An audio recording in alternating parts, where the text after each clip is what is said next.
We need like a really low-hanging fruit, like Prager University, for example. War on Israel. There is no moral equivalence. PragerU. Okay, I want to see what Dennis Prager has to say. It's 2 minutes long. That's enough for my audience's attention spans. Let's check it out. What does PragerU have to say about there is no moral equivalence? If Israel occupied 200 square feet, they would try to obliterate it. There are 22 What does that mean? Arab states, 52 Muslim states. There's one Jewish state, the size of New Jersey. And for whatever reason, they want to exterminate it. This talking point is very interesting because of those Muslim states, none of them are ethno-states like Israel is. Israel is not simply a Jewish religious state, which would be dumb as well, obviously. Religious states are dumb too. But Israel is an exclusionist ethno-state, which means that you literally have to be ethnically Jewish. Or at least you have to be considered ethnically Jewish by the government there to be considered a full citizen of that state. Muslim states are not like that. Even those, and anyway, most of these states that he calls Muslim states are not actually Muslim religious states anyway. Only very few of them are. He just like looks at the demographics of a country and says, well, this country has X majority religion. We should be allowed to invade, expel people from their land, genocide them because we are of a certain religion or a certain ethnicity, as they conceive of themselves as being of the ethnicity, and that's why they want to stay. We have a special right to do whatever we want in order to be able to form our state. Just because that they have states, so I guess we deserve one too? Is that the argument? They always try to frame it as like a religious struggle as well, like, oh, we are opposed by all these Muslim states. For one, no, you're not.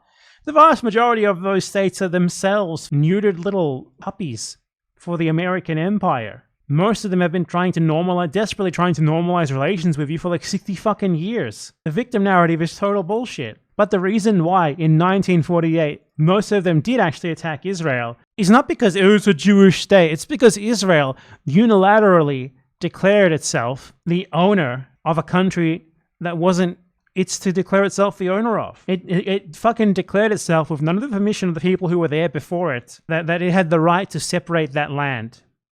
And since then, it's been trying to conquer the rest of it as well. Like, you guys are always talking about, oh, the Great Replacement. They're importing the immigrants to replace us. Israel literally is the Great Replacement, except it really happened. The immigrants came. They had like their own little conspiracy to steal the land, to steal the country, to get rid of the people who had lived there and take their land. And they did that. 22 Arab states is not enough. There has to be another. But there can't be. Like, the argument is so fucking dumb. Like, we can do whatever we want. Like, okay, well, there's no Maori state, so should Maori be allowed to move to Europe and conquer, I don't know, like conquer half of Germany, take it for themselves? Because there's no Maori state, but there's what, 25 European states? Don't you guys already have enough? It's so fucking stupid, the argument. One Jewish state. So this is what we have just witnessed.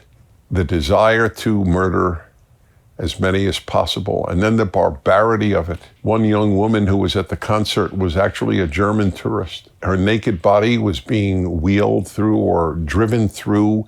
At the concert, at the rave on the border of a concentration camp. And the thing about her naked body, German tourist, no, she was literally an Israeli who lived in Israel. She was in the IDF. Give me a fucking break. She had pictures of her on her Instagram of her in her IDF uniform and saying like, yeah, go IDF and shit. And they tried to. She was just an uninvolved German tourist, dude. If you are dumb enough as a tourist to go and rave outside a fucking concentration camp, I don't give a single fucking shit what happens to you. Gaza, and they kept hitting it with big wooden sticks.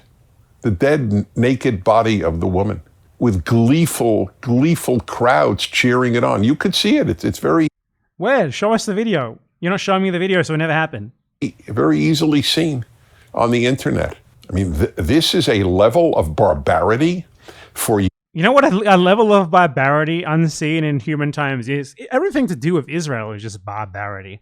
Everything to do with Israel is just caveman-like violence. Israel is basically the personification of Hitler in every way, shape, and form. You are Hitler. Anyone to compare Israel and its enemies as morally equivalent as a true moron, a professor of Jewish studies. Okay, let's compare the moral equivalency between Israel and Palestine. Israel expels 700,000 people, massacres a couple 100,000 more to steal the land from those people as the culmination of a decades-long conspiracy to steal the land from those people and do exactly that. Then attacks, bombs, etc. those people in Gaza, which is one of the places where it expelled them to, while continuing to attempt to colonize the rest of their land. Then after many decades of this, those people launch one military operation against Israel. Precisely one. After decades upon decades of massacres, of all that sort of stuff. And now you talk about moral equivalence. Not just that, but while literally bombing them, while, as I just went over a second ago, Israeli snipers are massacring children for fun, while the average Israeli cheers it on. You're right, there is no moral equivalence. Israel is Satan, Israel is the fucking devil, and the world will not be safe until Satan is dealt with. Studies that UCLA did in the Los Angeles Times. A professor of... He's just an old man, an old senile man who just says whatever comes to mind. There's no rationality behind it. He just says, like, here's my opinion. I'm going to say it like it's self-evidently correct and not back it up in any way, shape, or form. Jewish studies. It gives you an idea of how deep moral relativism has infected virtually every discipline in college. You're right. Moral relativism is wrong. There is no moral relativism between the Israeli genocidal Nazis and the Palestinian righteous fighters against the Israeli Nazis. There is no moral equivalence whatsoever. And I'm very glad that you could lay it out so clearly for us. Debated this man, a true fool. The debate was... Is this just old man? Old man complains that he lost a debate once. Israel and its enemies morally equivalent. And he later said yes, and I said no. No, they're not. You're right. You're completely right there, my friend. Just not in the way you think. What about the cycle of violence? Cycle of violence. What a stupid term. Was there a cycle of violence between the U.S. and Japan in World War II? Was there a cycle of violence between the Allies and Germany in World War II?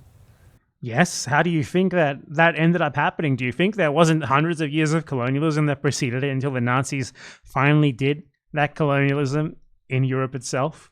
What does that even... What is the cycle of violence is bullshit, for one. There's no cycle of violence. There's the oppressor oppressing the oppressed, and then when the oppressed dare to strike back, suddenly they start decrying violence. Eat the blowback. Cycle of violence. You rave outside the place where you keep your victims. You should expect something to happen to you. Response on Israel's part to violence against it. There is no moral equivalence. One side wants the other side dead. I could not agree more. It's just the complete opposite to the way that he's trying to frame it as. Like, if you showed half of that clip to someone without the context that he supports Israel, they would probably think that he was supporting Palestine, because it's the only logical conclusion to draw from what he's saying.